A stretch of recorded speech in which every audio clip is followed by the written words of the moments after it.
नमस्कार दोस्तों। पंचतंत्र की कहानियों की श्रृंखला में आपका एक बार फिर से स्वागत है।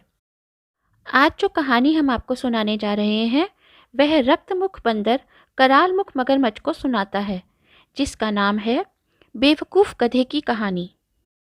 एक जंगल में एक शेर रहता था। वो अब कुछ बूढ़ा हो चुका था। वो अकेला ही रहता था। कहने को वो शेर था, लेकिन उसमें शेर जैसी कोई बात न थी। अपनी जवानी में वो सारे शेरों से लड़ाई में हार चुका था।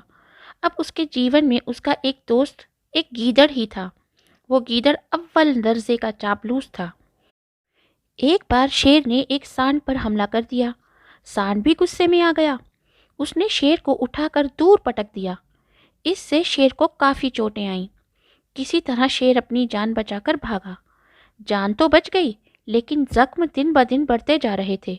जख्मों और कमजोरी के कारण शेर कई दिनों तक शिकार न कर सका और अब भूख से शेर और गीदड़ की हालत खराब होने लगी। देखो, मैं जख्मी होने के कारण शिकार करने में असमर्थ हूँ। तुम जंगल में जाओ और किसी मूर्ख जानवर को लेकर आओ। मैं यहाँ झाड़ियों के पीछे छिपा रहूँगा और उसके आने पर उस पर हमला कर दूंगा। तब हम दोनों के खाने का इंतजाम हो जाएगा। शेर ने भूख से न रह जाने के कारण ये कहा।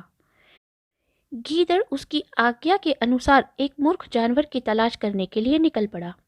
जंगल से बाहर जाकर उसने देखा कि एक गधा सूखी हुई घास चर रहा था। गीदड़ को वो गधा देखने में ही मूर्ख लगा।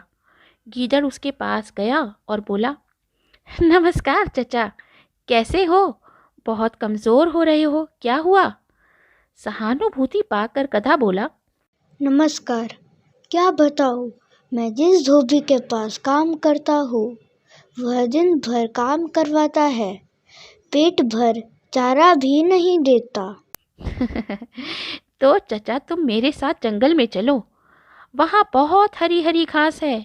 आपकी सेहत भी अच्छी हो जाएगी। अरे नहीं, मैं तुम्हारे साथ जंगल नहीं आऊँगा। वहाँ मुझे जंगली जानवर खा जाएंगे।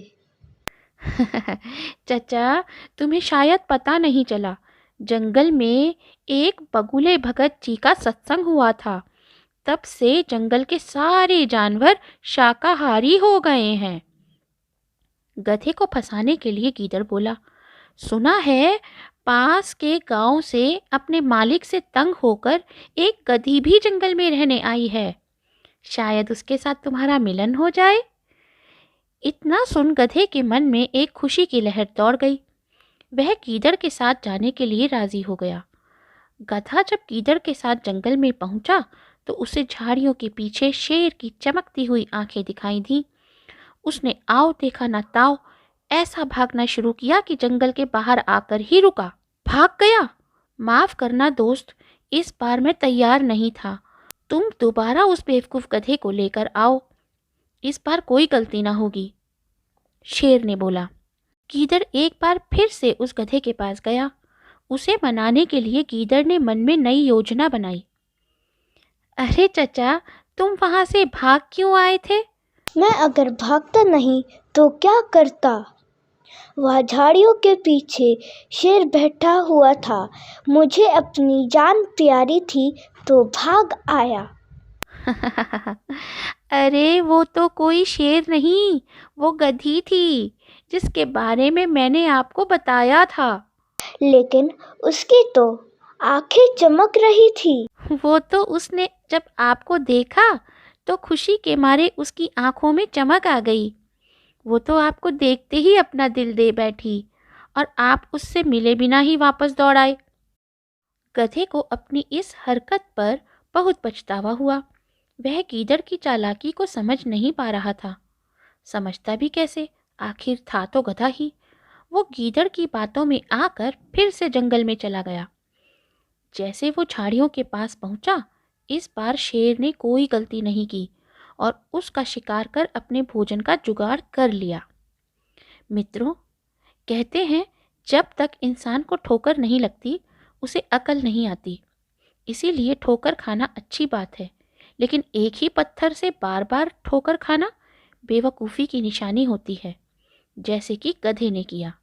आज के जीवन में हमें होशियारी से रहना चाहिए, नहीं तो इस जंगल में बहुत से गीदड़ हमसे अपना काम निकलवाने के लिए कुछ भी कर सकते हैं। इसीलिए सदैव सतर्क रहें, सुरक्षित रहें। तो दोस्तों, यह कहानी सुनाने के बाद रक्तमुख बंदर मगरमच्छ से कहता है कि हे मूर्ख, तूने कपट किया है, पर युधिष्ठिर की तरह सच्ची बात कहकर उसे खोल दिया है। अथवा ठीक ही कहा है, अपना स्वार्थ छोड़कर जो कम अकल और दम्भी आदमी सच बोलता है, वह दूसरे युधिष्ठिर की तरह अपने स्वार्थ से गिर जाता है। मगर ने कहा, यह कैसे? तब रक्तमुख उसे युधिष्ठिर कुमार की कथा सुनाता है। यह कथा हम आपके लिए जल्द ही लेकर आएंगे। तो दोस्तों, आपको बेवकूफ़ गधे की कहानी कैसी लगी, हमें कमेंट सेक्शन में अवश्य बताएं। और अगर आपको यह पॉडकास्ट अच्छा लगा हो तो वीडियो को लाइक ज़रूर करें और शेयर भी करें। पंचतंत्र की अन्य कहानियाँ सुनने के लिए सीरीज़ के साथ जुड़े रहें। मिलते हैं अगली कहानी में। धन्यवाद।